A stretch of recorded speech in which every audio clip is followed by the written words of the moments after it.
जय भीम. मी रुपेश तामगावकर, भारतीय बौद्ध महासभा सांगली जिल्हाचा अध्यक्ष आणि समता सैनिकाचा मेजर. समता सैनिक दल डॉक्टर बाबासाहेब आंबेडकरांनी 1920 साली स्थापन केलेला, 20 मार्च 1927 ला स्थापन केलेल्या या संस्थेचं शताब्दी वर्ष 2027 हे आहे. आणि 2027 मध्ये हे शताब्दी वर्ष अतिशय मोठ्या प्रमाणामध्ये देशभर आम्ही साजरे करणार आहोत.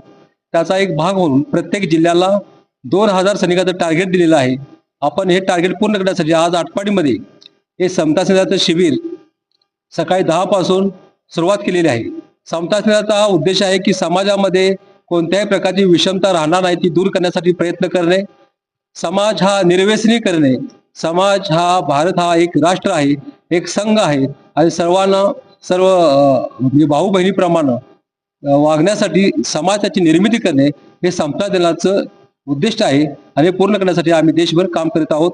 आमचे नेते डॉक्टर बाबासाहेब आंबेडकरांचे नातू आणि भारतीय बौद्ध महासभेचे समता सैनिक दलाचे राष्ट्रीय अध्यक्ष आदरणीय भीमराव यशवंत आंबेडकर यांच्या आदेशान्वये आम्ही काम करत आहोत. धन्यवाद.